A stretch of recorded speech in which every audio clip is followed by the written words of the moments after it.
이체도형 나머지와 다른 하나를 고르시오 문제를 풀어보겠습니다. 이 문제를 풀 때 팁은 보기를 1, 2, 3, 4, 5번을 동시에 비교하면 시간이 오래 걸리고 풀기가 어렵고 비슷한 위치의 모양을 짝지어서 비교하는 것이 편합니다. 예를 들어서 이 문제에서는 보기 2번과 5번 또 보기 3번과 4번이 비슷한 위치에서의 모양이기 때문에 이 둘을 짝지어서 비교하는 것이 편리합니다.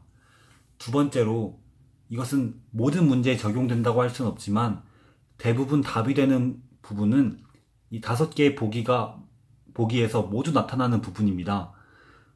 예를 들어서 정말 사소한 1번 보기엔 나타나고 3번 보기에는 나타나지 않는 부분들, 이러한 부분까지 신경 쓰기에는 시간이 너무 오래 걸릴 뿐 아니라 이러한 부분은 틀린 부분으로 잘 내지 않습니다. 그럼 한번 이 두 가지 팁을 활용해서 문제를 풀어보겠습니다. 먼저 3번과 4번을 비교해서 보다 보면 먼저 큰 부분부터 비교해 보겠습니다. 이런 부분 같습니다. 동그라미 2개, 이런 부분 모두 같습니다. 또 이런 부분도 모두 같습니다. 풀다 보니 이 부분이 거꾸로 되어 있는 것을 알 수 있습니다. 따라서 4번과 3번 중에 정답이 있음을 알 수 있고, 이제 나머지 보기를 통해서 어느 것이 옳은 건지 판단해 보겠습니다. 보기를 보면 2번 보기를 보겠습니다. 2번 보기는 이 도형을 약 90도 정도 회전한 모양인데 이 조그만 도형이 먼저 와야 됩니다. 따라서 3번 보기가 정답임을 알 수 있습니다. 다음 문제도 풀어보겠습니다. 이 문제도 마찬가지로 모든 보기를 비교하는 것이 아니라 비슷한 위치의 보기끼리 짝지어서 비교하겠습니다. 다음으로 사소한 부분을 비교하기보다는 모든 보기에 나와 있는 부분을 비교하겠습니다. 예를 들어 보기 5번 같은 데 보면 이렇게 밑으로 나와 있는 부분이 있습니다. 그런데 보기 1번, 2번 등에서는 3번 등에서는 이러한 부분을 잘 확인하기 어렵습니다. 따라서 대체로 이런 부분은 정답으로 내지 않는다는 것입니다. 그러면 문제를 풀어보겠습니다.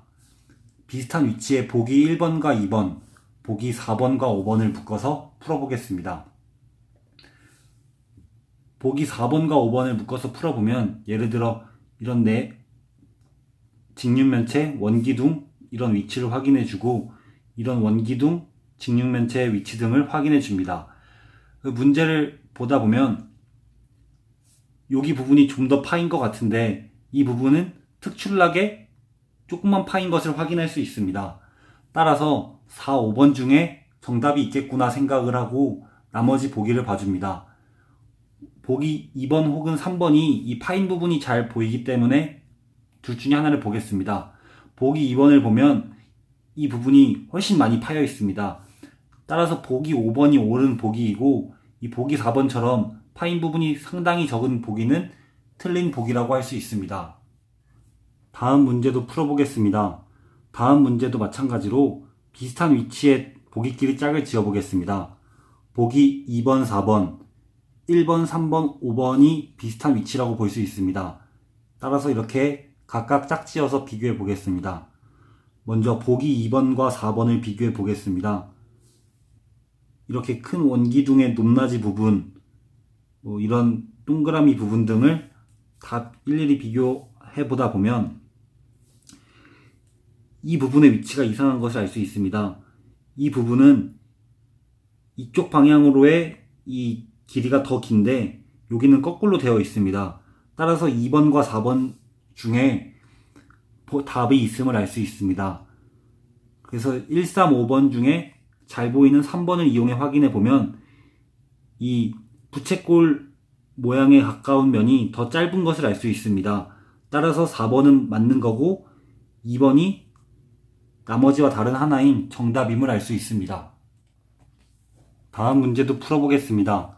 이 문제도 마찬가지로 비슷한 위치에 보기 1번과 3번을 하나로 묶고 2번, 4번, 5번을 하나로 묶어서 각각 비교해 보겠습니다. 보기 1번과 3번을 비교하다 보면 이 부분의 모양이 이상한 것을 알 수 있습니다. 이 부분이 네모인데 반해 여기는 약간 내려가는 모양으로 완전 다른 모양임을 알 수 있습니다. 따라서 1번과 3번 중에 정답이 있음을 알 수 있고, 잘 보이는 5번 혹은 4번 모양을 보면 이렇게 네모 부분이 위로 튀어나와야 됨을 알 수 있습니다. 따라서 이렇게 튀어나온 3번이 옳은 보기이고 1번은 나머지와 다른 하나임을 알 수 있습니다. 다음 문제도 풀어보겠습니다. 이 문제는 동영상을 멈춘 후에 직접 풀어보시고 해설을 보시기 바랍니다. 그럼 풀어보겠습니다. 이 문제도 마찬가지로 비슷한 위치인 보기 1번과 보기 2번, 그리고 보기 3번과 보기 5번을 각각 이렇게 묶어서 서로 비교해 보겠습니다. 보기 1번과 2번을 비교하다 보면 예를 들어 이런 모양들, 이런 네모 모양들, 큰 모양들을 비교하다 보면은 이 부분이 조금 부자연스러운 것을 알 수 있습니다. 여긴 이렇게 꺾여 둥그런 부분이 있는데 여기는 직선 부분입니다. 약간 이 부분, 이렇게 의심되는 부분이 있으면 잠시 멈추시고 다른 보기들을 확인해 보면 됩니다. 잘 보이는 5번 보기를 봐보겠습니다. 이 막대기가 있는 면에 이렇게 휜 부분이 있는데 보기 2번은 명확하게 직선입니다. 따라서 보기 2번이 나머지와 다른 하나임을 알 수 있습니다. 이렇게 비슷한 위치를 비교하면서 조금이라도 의심스러운 부분이 있으면 바로 다른 보기를 통해 확인함으로써 정답을 빠르게 골라낼 수 있습니다. 이 시각적 사고 나머지와 다른 하나를 고르시오 팁은 여러분에게 약간의 도움은 될 수 있지만 사실 이 비슷한 거 두 가지를 비교하는 것도 엄청 쉽진 않습니다. 따라서 많은 노력이 필요한 부분이라고 생각합니다.